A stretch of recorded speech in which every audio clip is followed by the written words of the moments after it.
I wasn't always a drifter among the stars.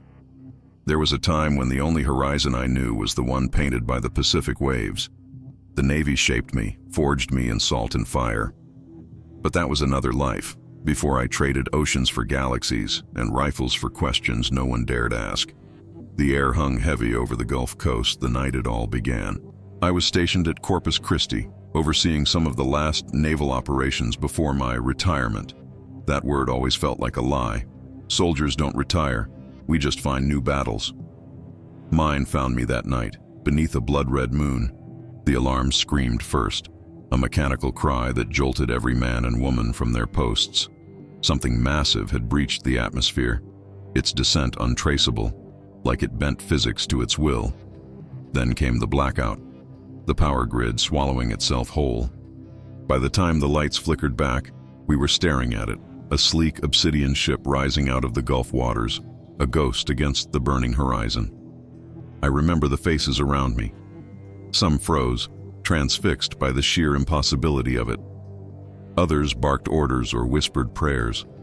As for me, I grabbed my old sidearm, a relic from my days in the field, and stepped closer to the shoreline, drawn by an instinct I couldn't explain. "Captain Rogers," a voice called from behind. Ensign Delaney, fresh out of Annapolis, her freckles pale against the ash-gray sky. "Orders, sir?"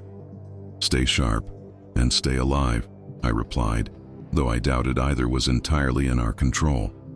The ship pulsed, a heartbeat of light coursing through its surface.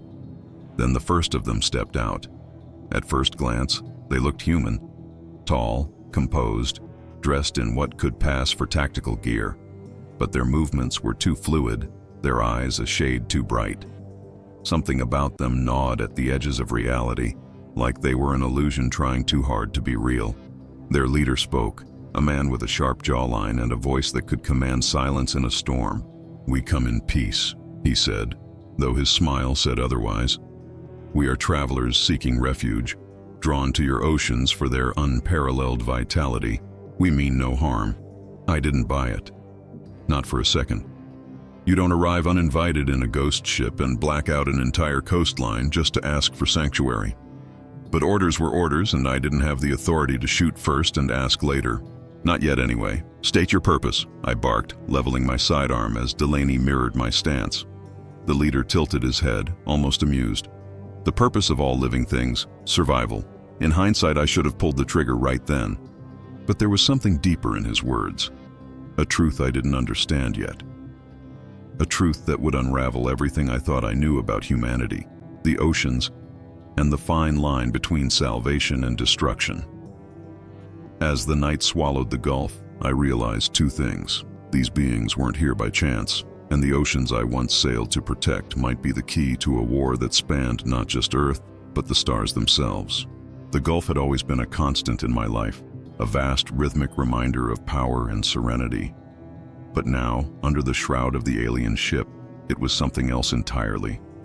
The waves seemed subdued, almost fearful, lapping weakly against the shore as though the ocean itself recoiled from what had emerged. The figure who claimed to lead them, sharp, confident, and unsettling, stood motionless as I weighed my next words. Around me, the remaining personnel scrambled to maintain a defensive perimeter. But the truth was obvious. We were outmatched. Their ship alone was enough to tip the scales, and we hadn't even seen what it could do. "You're trespassing," I said firmly, trying to keep my voice steady. "State your real intentions, or we'll consider this an act of aggression." The leader tilted his head again, that same infuriating smirk playing on his lips. "Captain Rogers," he said, his tone mockingly respectful, "your bravado is admirable, but misplaced. We mean no harm, unless you force us to defend ourselves." It wasn't his words that struck me, but how he said my name, like he'd known it long before we met. A cold knot tightened in my gut. "How do you know my name?" He ignored the question, his luminous eyes flicking to the waves behind me. "The oceans," he said, almost wistfully. "So full of potential, yet so fragile. You humans don't understand what you have, not fully." "But we do." I took a step forward, gun still raised. "Cut the riddles. What do you want with our oceans? For the first time, his smile faltered. Something buried deep within them. Something ancient. Something not of your world. His words hung in the air like a storm cloud, and I felt the weight of them settle on my shoulders.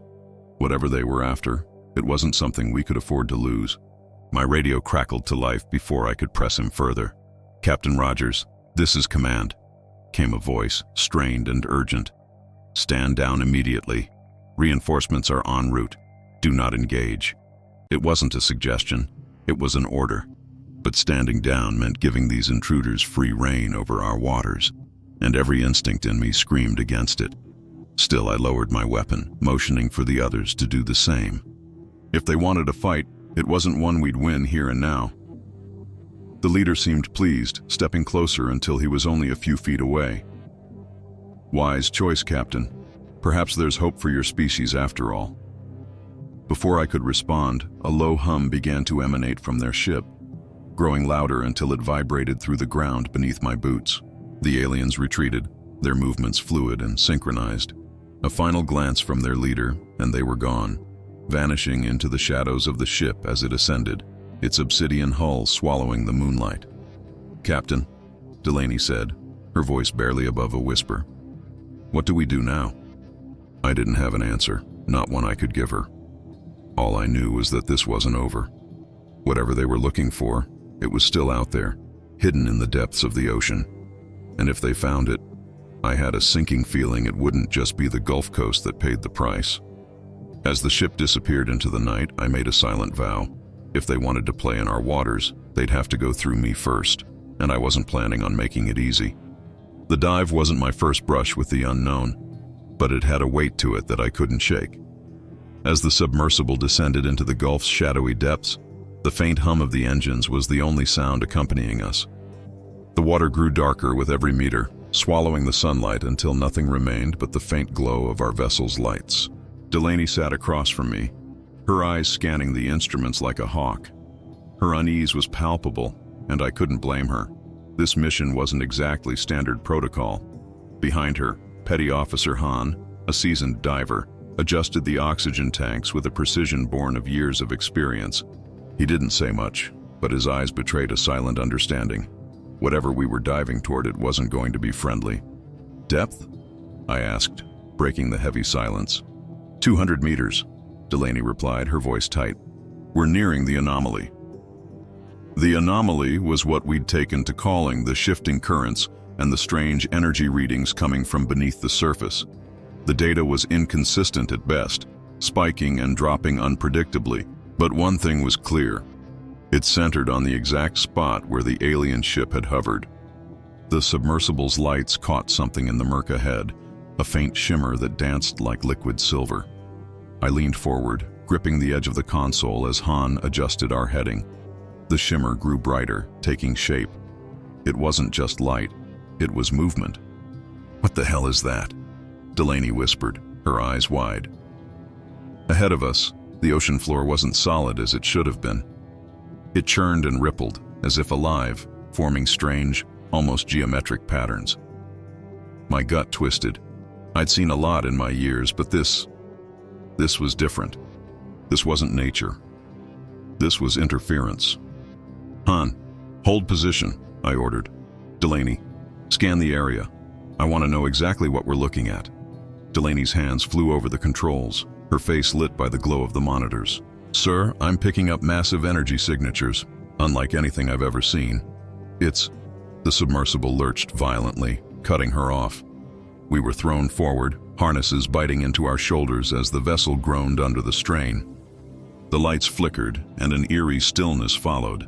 Then it came, the sound, a low, resonating hum that seemed to vibrate through the water itself, growing louder with each passing second. "Report!" I barked, gripping the armrest. "Something's pulling us!" Hahn shouted, struggling with the controls. "We're caught in a current." "No," Delaney said, her voice trembling. "It's not a current, it's pulling us deliberately." The submersible shuddered again, dragged toward the shimmering patterns below. My mind raced. Whatever was down there, it wasn't just energy.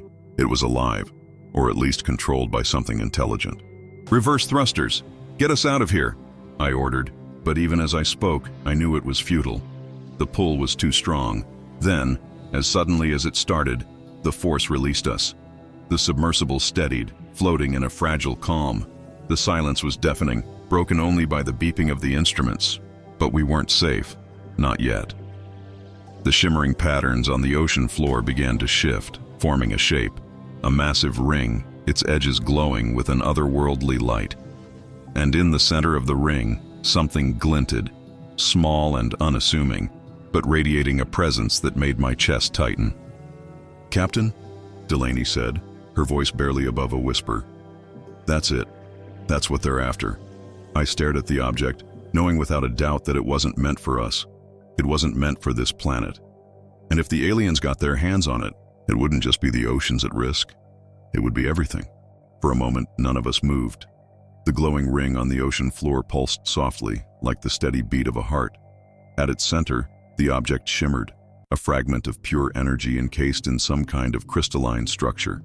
It was small, barely the size of a football, but its presence was overwhelming. I could feel it through the submersible's hull, a low hum resonating deep in my chest. "What is that thing?" Delaney asked, her voice tinged with awe and fear. "A problem," I muttered, gripping the edge of my seat. "Han, keep us steady. Delaney, can you isolate its energy signature?" She nodded, her fingers flying over the controls. The monitors lit up with erratic data streams, spikes and dips that defied explanation. "It's unstable. The readings are all over the place. Whatever it is, it's not just energy, it's alive. Or at least, something close to it." "Alive?" Han echoed, glancing back at me. "Captain, what do we do? We can't leave this thing here." He wasn't wrong. Leaving it meant letting the aliens come back for it, and I had no illusions about their intentions. But retrieving it wasn't exactly a safe bet either. The way it pulsed, the way the water around it seemed to ripple unnaturally, told me this wasn't just a piece of alien tech. It was a weapon, or worse. Before I could answer, the submersible lurched again, harder this time. The lights dimmed and alarms blared as the vessel's system struggled to stabilize. Outside, the shimmering ring began to rotate, its glow intensifying with each revolution. The hum grew louder, vibrating through the water and into our bones. "Captain, we've got movement," Delaney shouted, pointing to the monitors. On the screen, shapes emerged from the darkness, sleek, humanoid figures moving with unnatural grace. It was them. The aliens had returned, and they weren't wasting any time. "Get us out of here," I barked, but Han shook his head, his hands gripping the controls. "They've locked onto us." "Thrusters aren't responding!" The figures closed in, their glowing eyes piercing through the murk. One of them extended an arm, and a beam of light shot out, striking the submersible. The vessel groaned under the impact, and the instruments flickered wildly. We were sitting ducks. "Delaney, can you disrupt their signal?" I asked, desperation creeping into my voice. She hesitated, then nodded. "I can try, but it'll take a minute." "Do it. Han, prepare the emergency ballast release. If we have to surface, we're not sticking around to chat." As Delaney worked furiously, the aliens moved closer, their movements fluid and coordinated. They weren't just retrieving the relic, they were securing it, and we were in their way. The ring's glow reached a blinding intensity, and the relic at its center began to rise, spinning slowly as it broke free from the ocean floor. The water around it boiled, sending waves of turbulence through the submersible. "Captain," Han shouted, his voice barely audible over the alarms. "We've got to go now." But I couldn't tear my eyes away from the relic. Something about it called to me, a pull I couldn't explain. It wasn't just energy, it was knowledge, power, and danger all wrapped into one. And I knew, in that moment, that letting it fall into the wrong hands would mean the end of everything. "Delaney, status!" I demanded. "Almost there," she replied, her fingers dancing over the controls. "Just a few more seconds." The submersible shuddered as another beam struck us, and I knew we were out of time. "Han, release the ballast. Surface now." The emergency release engaged with a loud hiss, and the submersible shot upward, the force pinning us against our seats. The aliens watched us go, their glowing eyes unblinking, but they didn't pursue. Their focus was on the relic, now hovering above the ocean floor. its light casting eerie shadows across the depths. As we broke the surface, gasping for breath, I knew one thing for certain. The relic wasn't just their target. It was the key to something far bigger. And if we wanted to stop them, we'd have to understand it before they did. The Gulf's surface greeted us with an unsettling stillness. As our submersible rocked against the waves, I climbed out onto the deck, my lungs greedily filling with air that felt heavier than it should. Behind me, Delaney and Han followed, their faces pale, their eyes wide with the weight of what we'd just seen. The command ship loomed nearby, its lights piercing through the night like a beacon of misplaced comfort. The moment our feet hit the deck, officers swarmed us, barking questions and pulling us toward the debriefing room. I didn't speak. Not yet. I needed time to make sense of the chaos in my mind. The room we were led to was cold, metallic, and sterile, a stark contrast to the living, pulsating depths we'd just escaped. A handful of high-ranking officers sat at a steel table, their expressions unreadable. At the head of the table was Admiral Beckett, a man whose reputation preceded him. His sharp features and icy demeanor made it clear this wasn't going to be a casual conversation. "Captain Rogers," he began, folding his hands neatly on the table. "You're going to tell us exactly what happened down there." I met his gaze, unflinching. "With respect, Admiral, you're not going to believe me." "Try me." I took a deep breath, glancing at Delaney and Han before beginning. I described everything.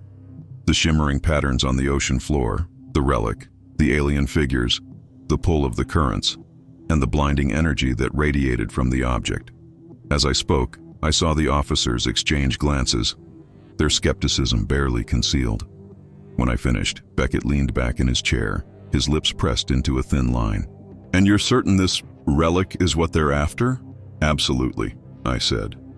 "Whatever it is, it's not just some piece of alien tech. It's alive, or at least connected to something living. And it's powerful enough to destabilize the entire Gulf. If they get their hands on it, we're looking at more than just an environmental disaster." Beckett's expression didn't change, but the tension in the room thickened. "And the aliens? What do you make of their intentions?" "They're not here to negotiate," I said flatly. "They didn't attack us outright, but that's only because they didn't need to.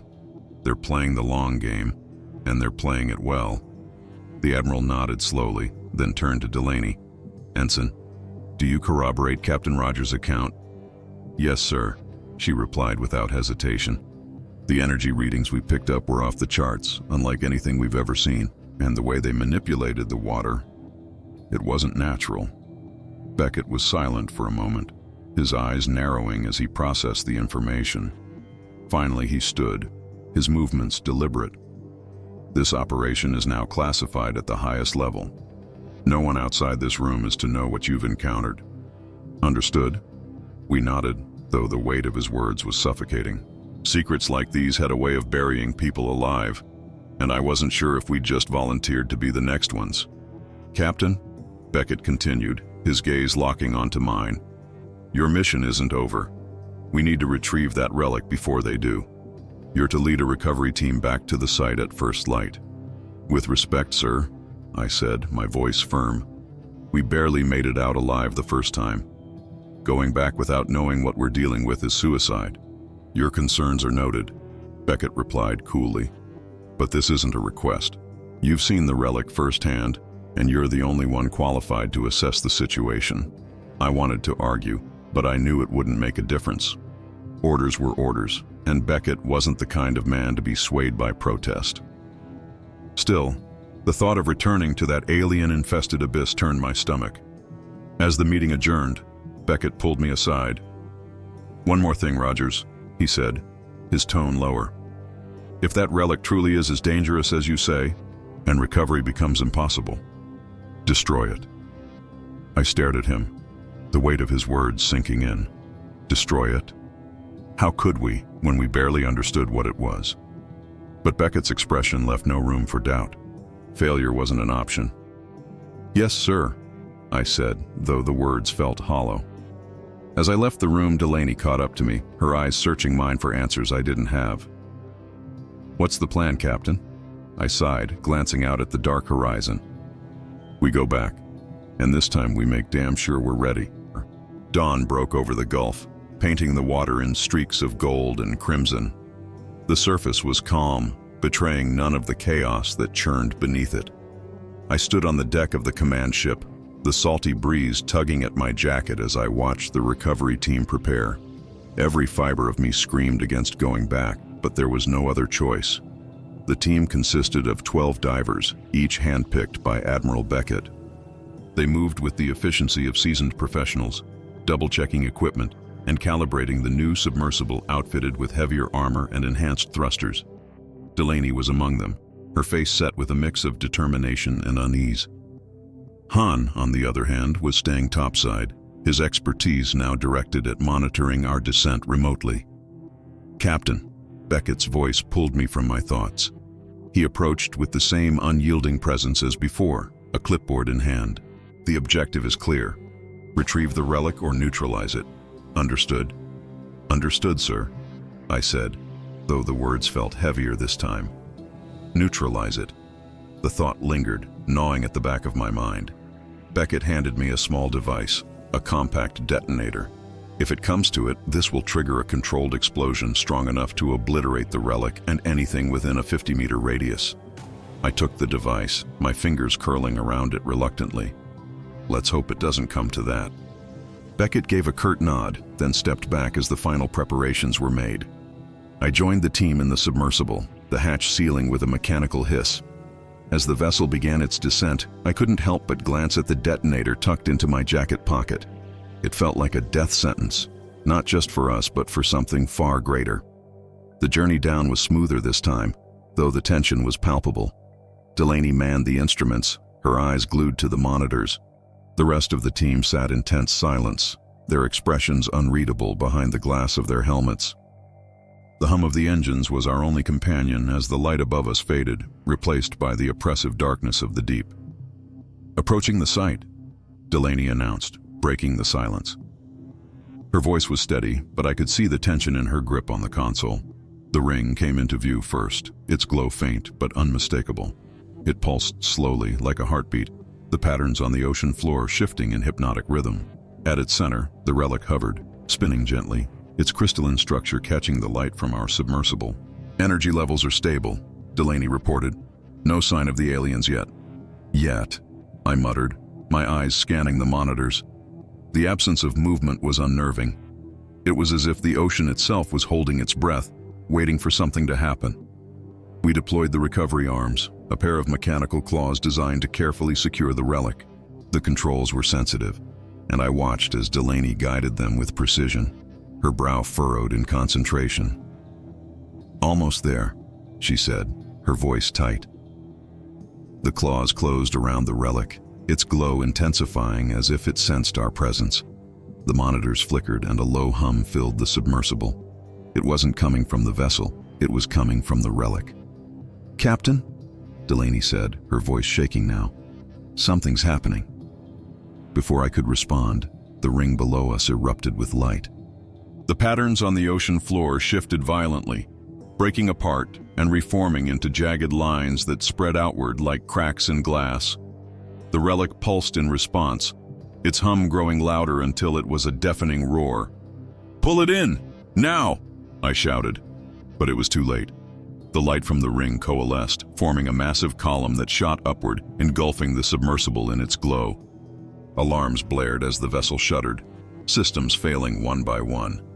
Outside, shapes began to emerge from the light, figures that were all too familiar. "They're here!" Delaney screamed, panic edging into her voice. The aliens moved with purpose, their glowing eyes locked on the relic. They weren't attacking us. They didn't need to. Their focus was on the prize, and they weren't about to let us take it without a fight. "Hold position!" I barked, my hands gripping the armrests as the submersible rocked violently. "Delaney, can you stabilize the systems?" "I'm trying," she yelled, frantically pressing buttons. "The energy from the relic is interfering with everything." The figures outside closed in, their movements fluid and precise. One of them reached for the relic, its hand passing through the mechanical claw as if it weren't even there. The moment its fingers touched the crystalline surface, the light from the ring intensified, blinding us completely. When the light faded, the relic was gone, and so were they. The silence that followed was suffocating.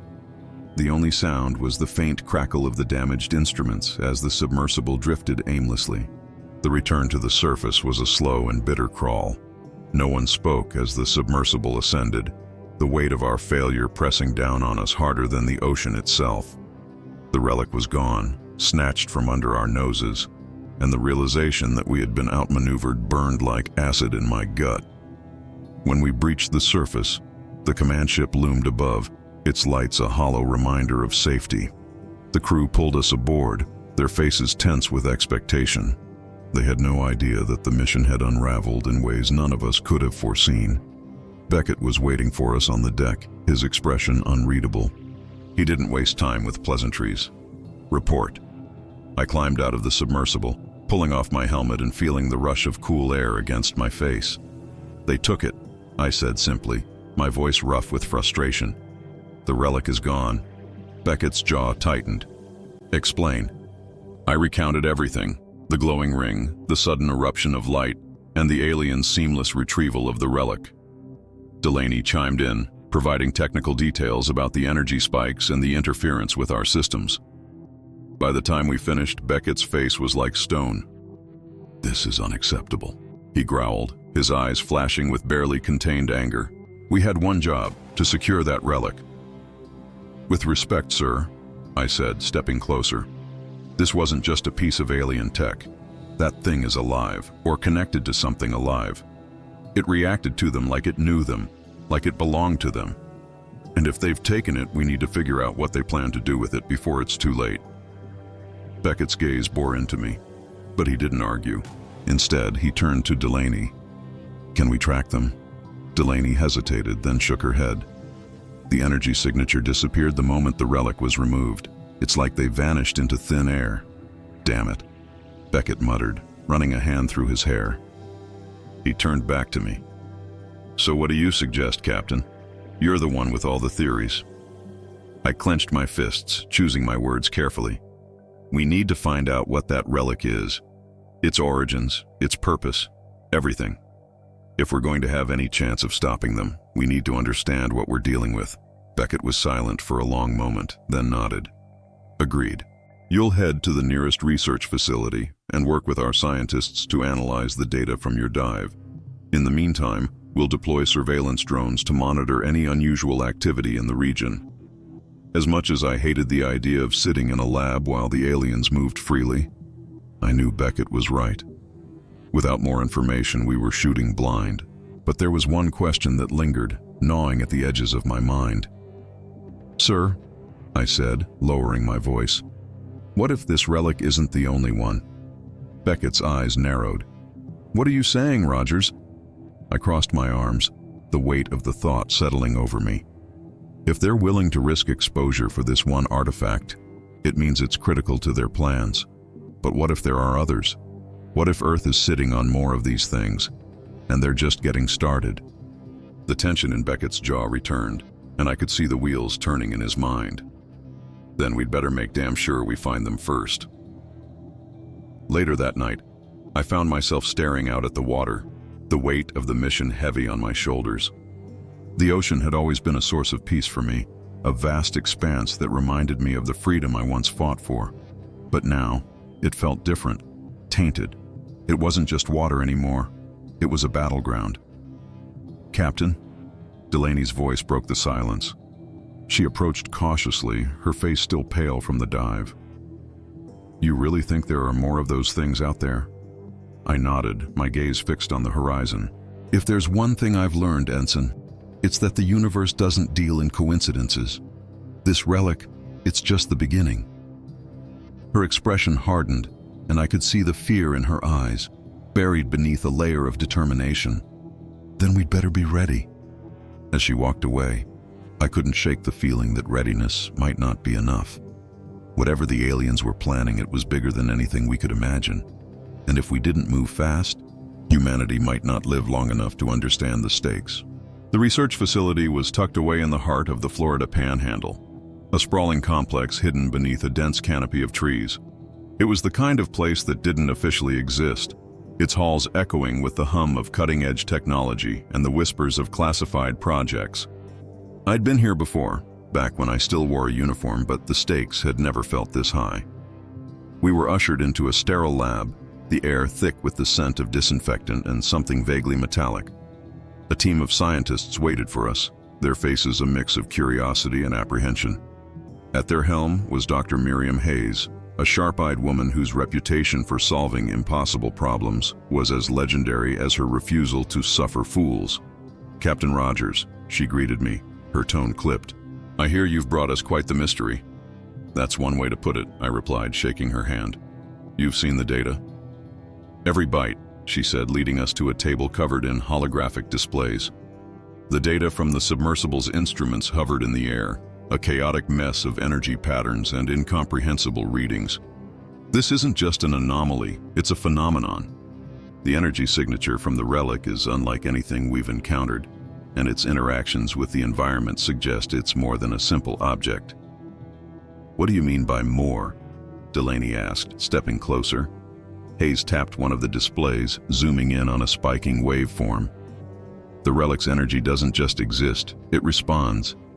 It's almost like it's alive, but not in the way we understand life. And its connection to the ring suggests a system of activation. They weren't just retrieving the relic, they were waking it up." A cold chill ran down my spine. "And what happens when it's fully awake?" Hayes met my gaze, her expression grim. "We don't know, but given the scale of the energy output we recorded, it's safe to assume the results won't be benign." Delaney shifted uneasily beside me. "Can we track it? Figure out where they took it?" Hayes sighed, pinching the bridge of her nose.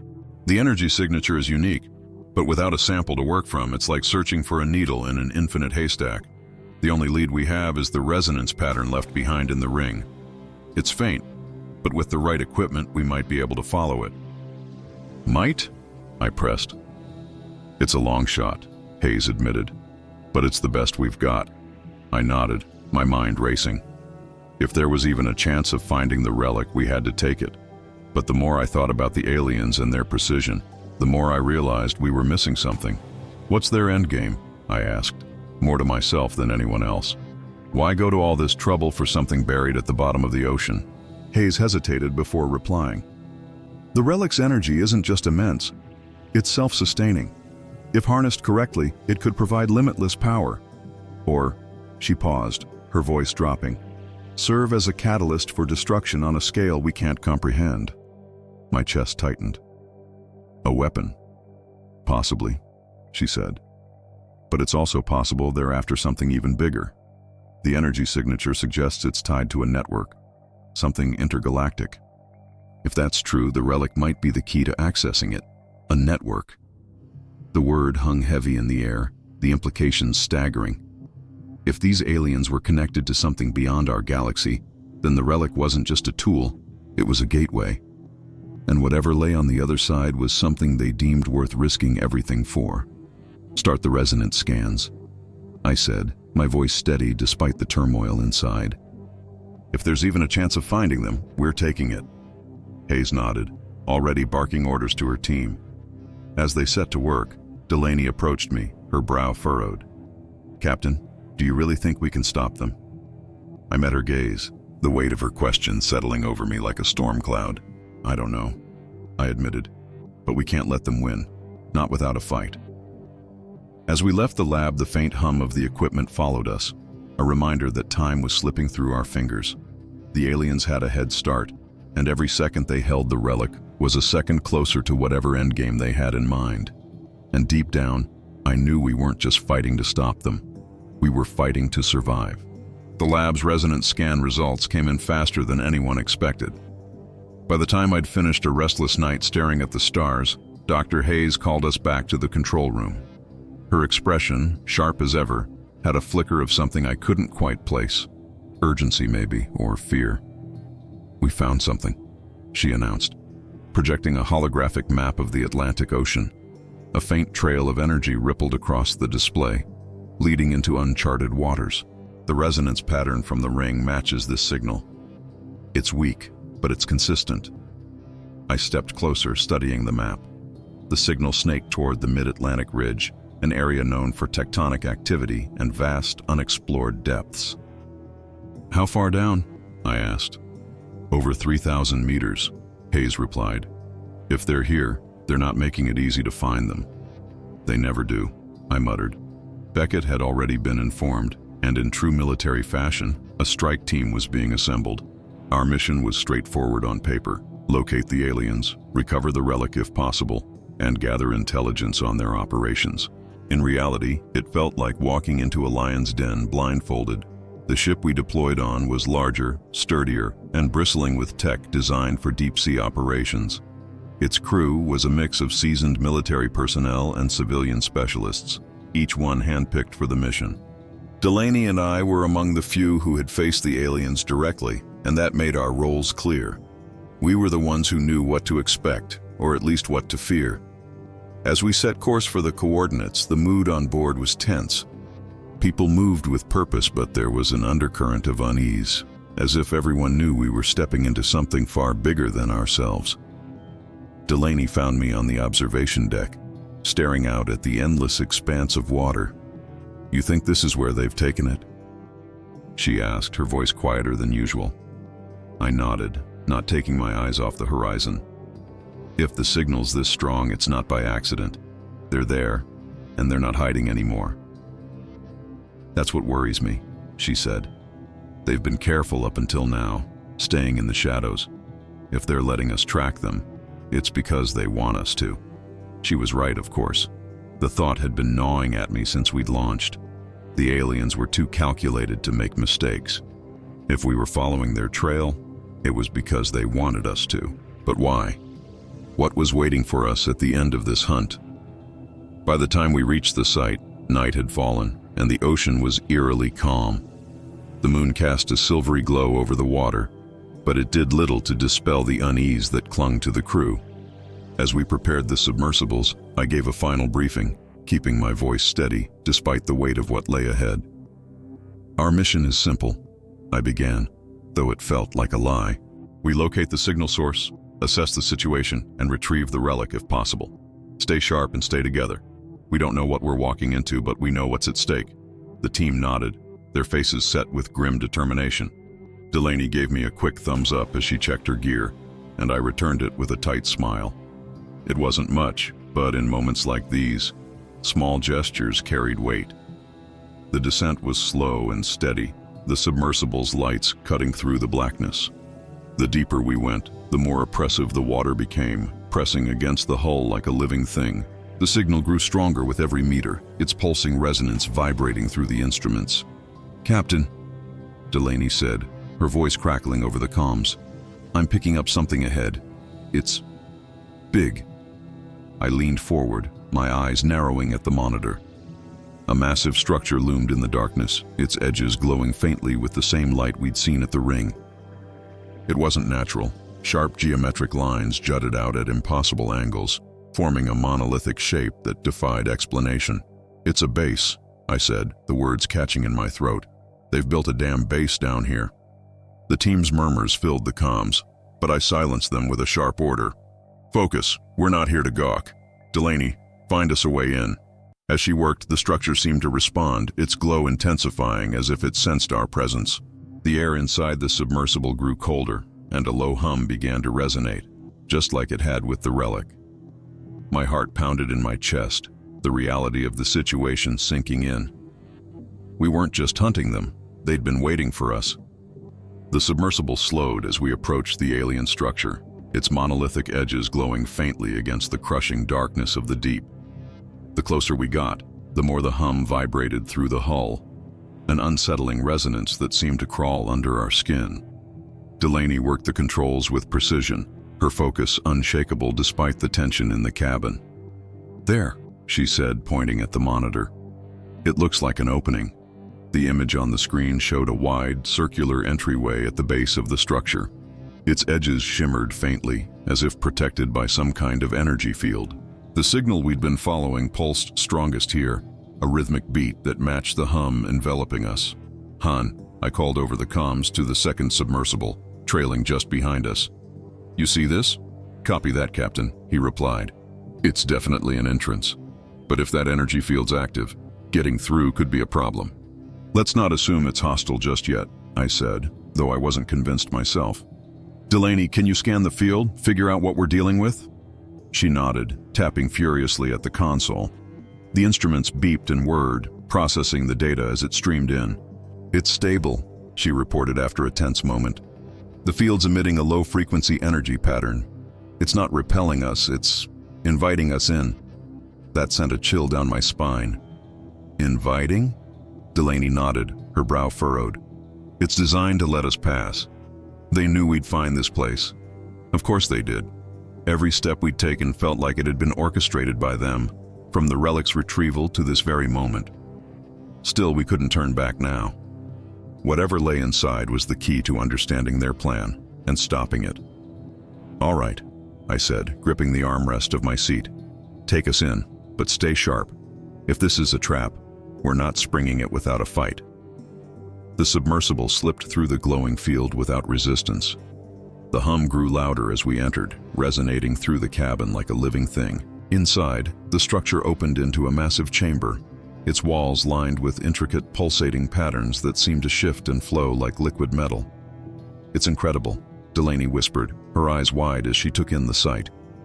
This isn't just a base, it's alive.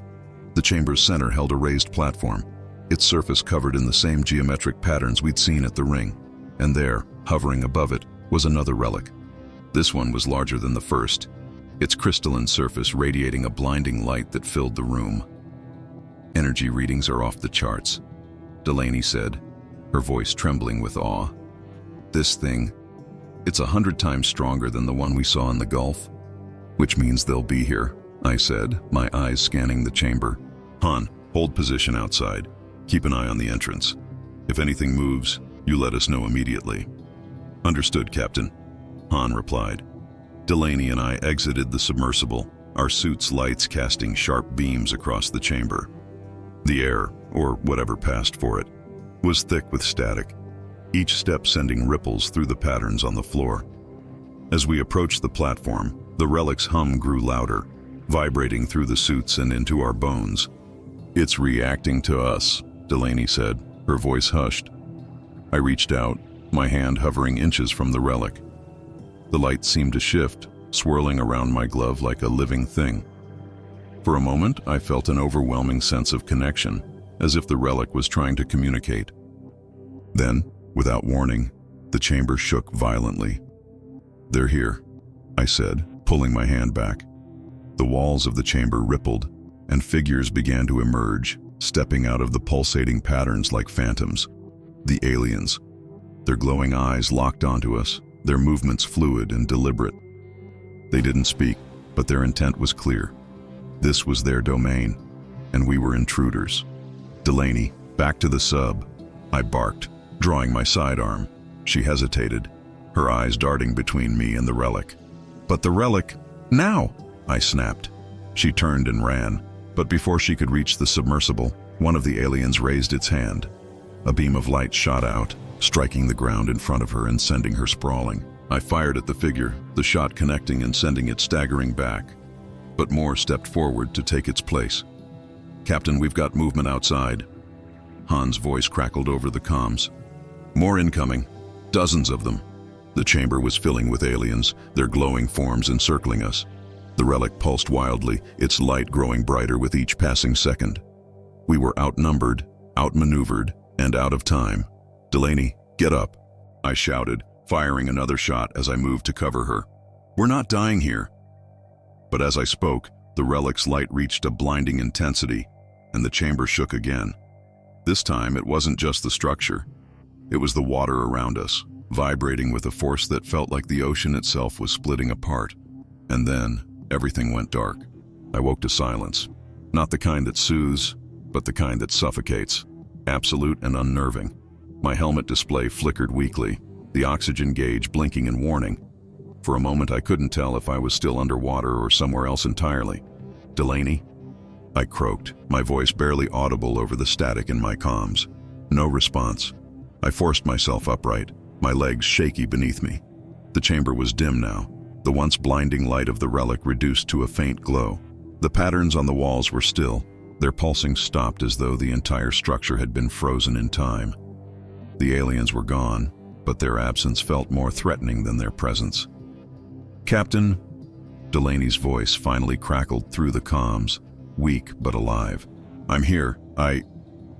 She coughed, the sound harsh and ragged. "I think I'm near the sub." I exhaled in relief, the tension in my chest easing just slightly. "Stay put. I'm coming to you." The path back to the submersible was a wreckage of fractured walls and collapsed beams. Whatever had happened when the relic flared had destabilized the structure.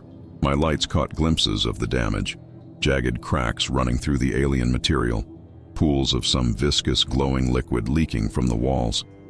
When I found Delaney, she was slumped against the submersible, clutching her side. Her suit was intact, but she was pale, her breathing labored. "Took a hit when the chamber shook," she said, forcing a weak smile. "Nothing I can't handle." I crouched beside her, checking her vitals. She'd be fine, but we couldn't stay here.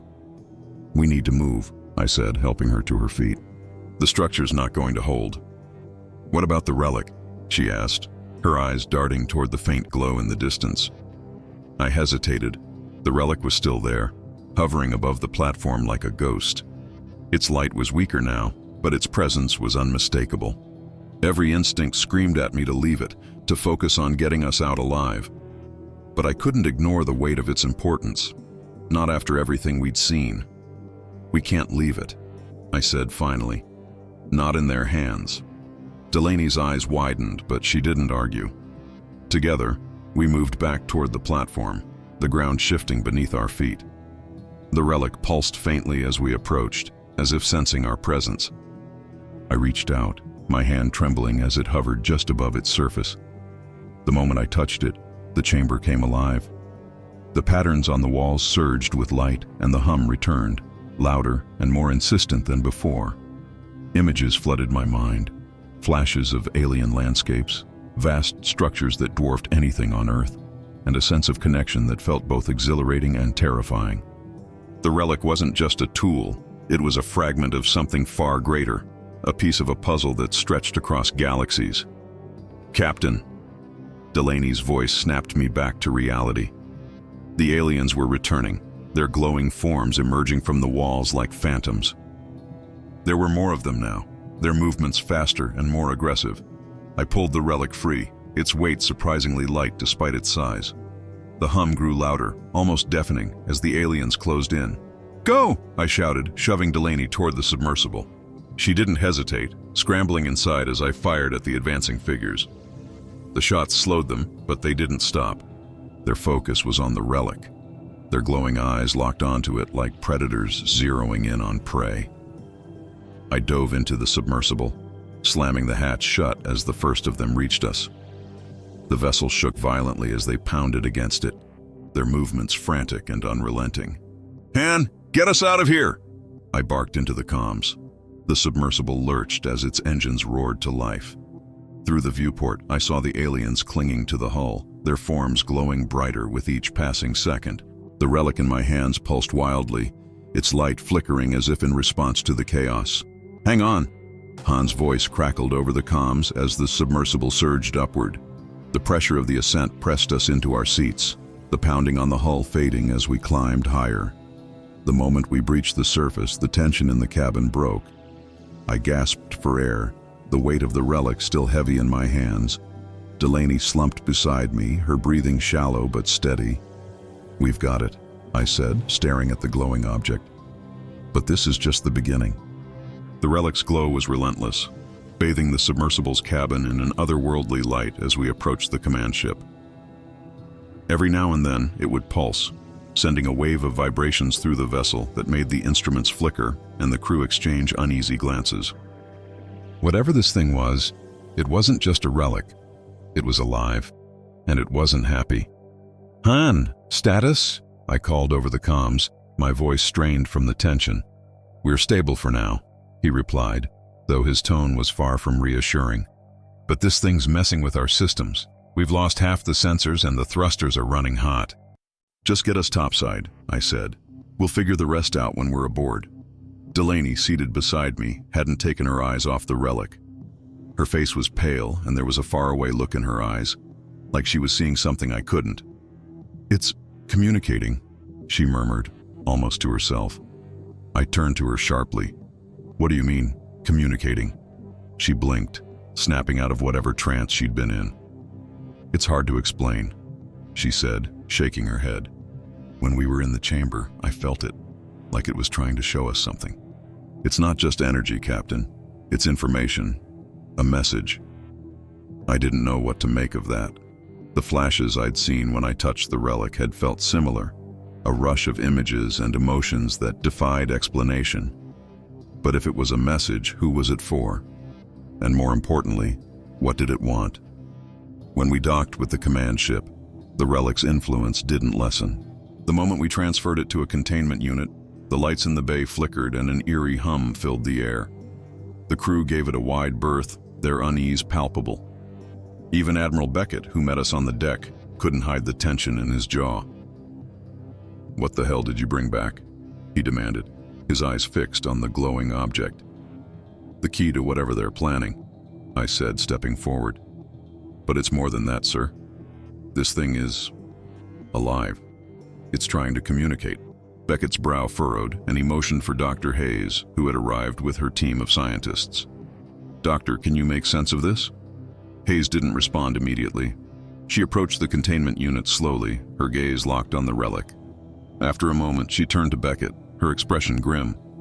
"It's emitting energy at a level I've never seen before. And Rogers is right. It's more than just energy. The patterns in the resonance suggest it's transmitting something." "Transmitting to who?" Beckett asked sharply. "To anyone who can hear it," Hayes replied. "Or anything." The implication hung in the air like a storm cloud. If the relic was sending a signal, it wasn't just to Earth. It could be reaching across galaxies, calling out to its creators, or worse, its masters. Hours passed as Hayes and her team worked to stabilize the relic's containment. Delaney and I were confined to the debriefing room, though neither of us could rest. The weight of the mission, the losses, and the relic's presence pressed down on us like a lead blanket. "They'll come for it," Delaney said suddenly, breaking the silence. I looked at her, startled. "What?" "The aliens," she said, her voice firm despite the tremor in it. "They didn't stop us because they knew we couldn't keep it. They'll come for it, Captain, and when they do, they won't leave anything behind," I finished, the truth of her words sinking in. The relic wasn't just a key, it was bait, and we'd taken it right into the heart of our defenses. I stood, pacing the room as my mind raced. If the aliens were planning to retrieve the relic, they wouldn't wait long. And if their previous actions were anything to go by, they wouldn't hold back. "We need to move it," I said, more to myself than to Delaney. "Somewhere they can't follow. Somewhere we control." "And where would that be?" Delaney asked, her tone skeptical. "They followed us to the ocean floor. What makes you think there's anywhere safe?" She was right, of course. There was no safe place. Not for us, not for the relic. But as the hum of the relic echoed faintly through the ship, another thought crossed my mind, one that sent a chill down my spine. What if the only way to stop them wasn't to hide the relic, but to use it? The command room buzzed with tension as Admiral Beckett outlined the contingency plan. Every eye was on him, but I could tell no one liked what they were hearing. I certainly didn't. "We can't let this relic fall back into their hands," Beckett said, his tone sharp and unyielding. "If they retrieve it, the consequences are beyond what we can imagine. The containment unit is rigged with an override. If they come for it, we detonate." The room fell silent, the weight of his words pressing down on all of us. Destroying the relic was a nuclear option, one that could end the immediate threat but leave us blind to the greater picture. I wasn't sure if it was a sacrifice we could afford. "With respect, Admiral," I said, stepping forward, "we've barely scratched the surface of what this thing is. Destroying it might stop them temporarily, but it won't stop whatever they're planning. We need to understand it." Beckett's gaze locked onto mine, his jaw tightening. "And how do you propose we do that, Captain? Let it send its signal? Wait for more of them to show up?" I shook my head, frustration boiling over. "We can use it. It's communicating with something, someone. If we can tap into that signal, we might gain the upper hand. Learn their plans before they execute them. That's a hell of a gamble, Beckett said, his tone colder now. And if you're wrong, we're handing them the one thing they need to finish the job.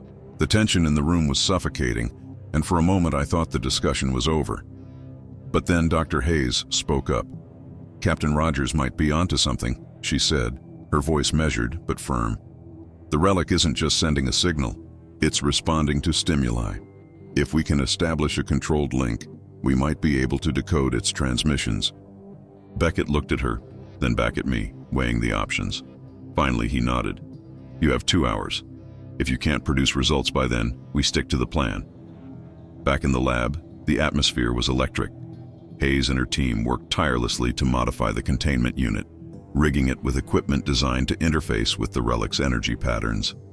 Delaney and I watched from the sidelines, the hum of the relic growing louder as the connection neared completion. This is insane, Delaney muttered, her arms crossed tightly over her chest. If this backfires, it won't, I said, though I wasn't sure if I believed it myself. We don't have another option.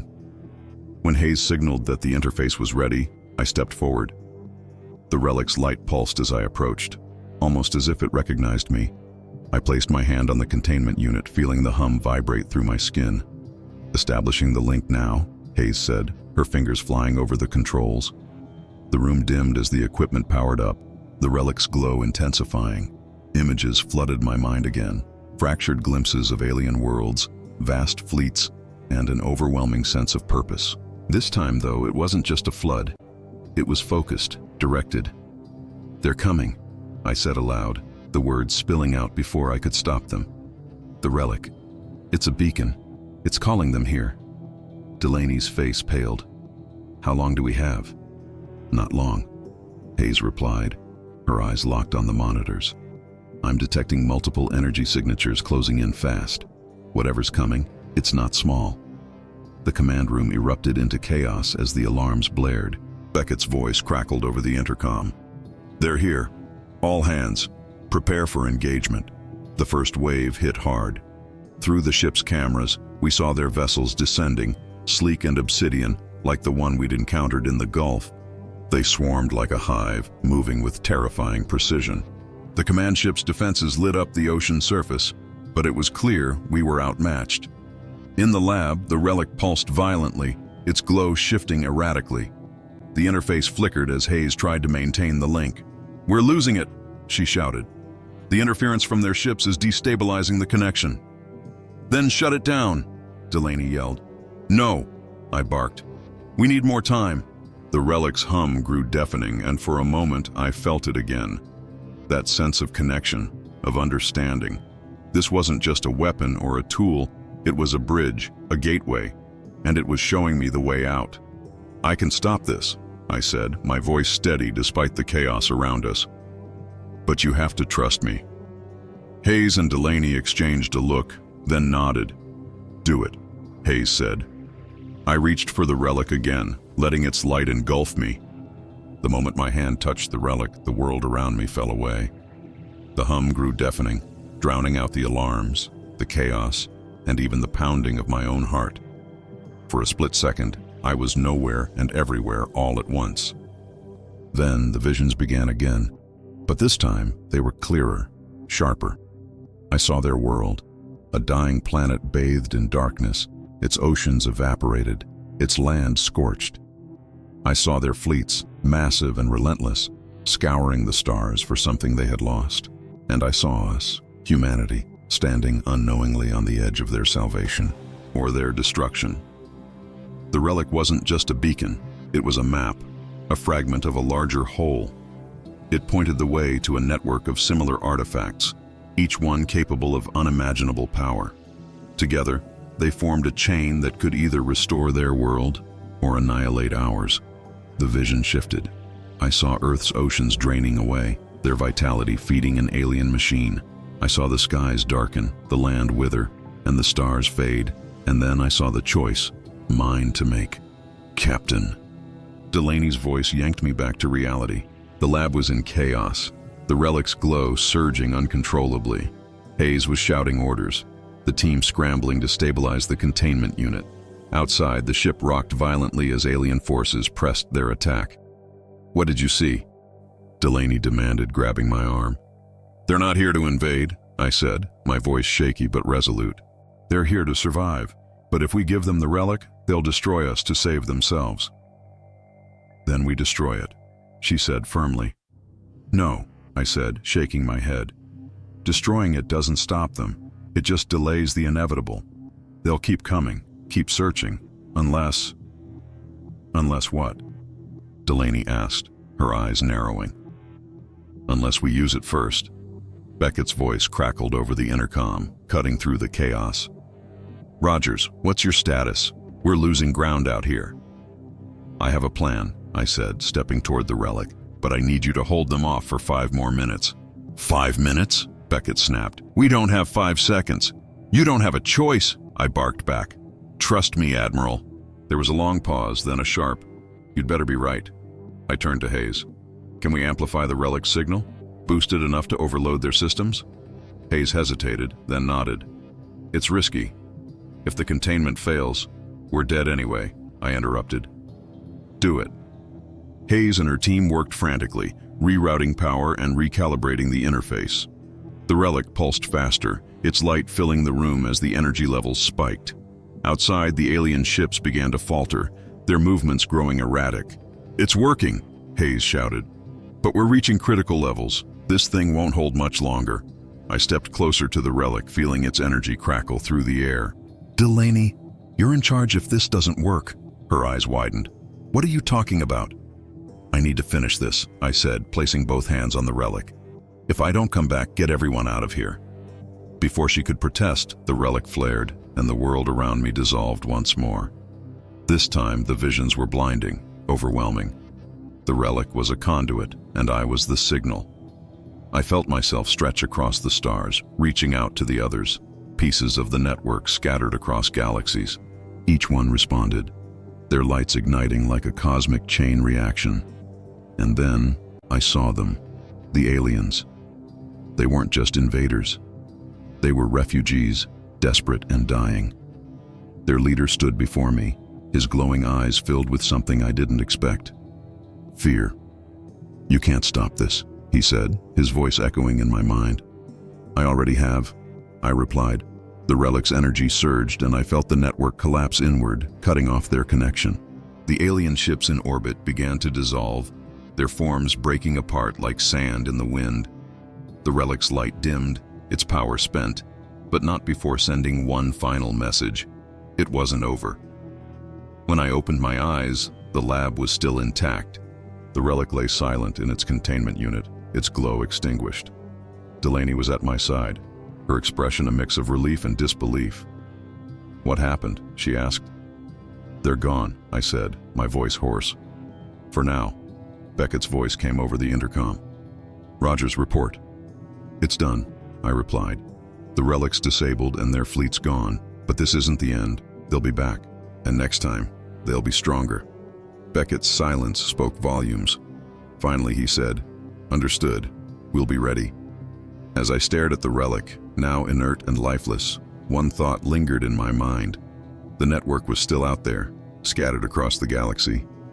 And if the aliens didn't find it first, someone else would. "Until next time," I muttered under my breath, my gaze shifting to the stars beyond. "Stay curious and keep looking up."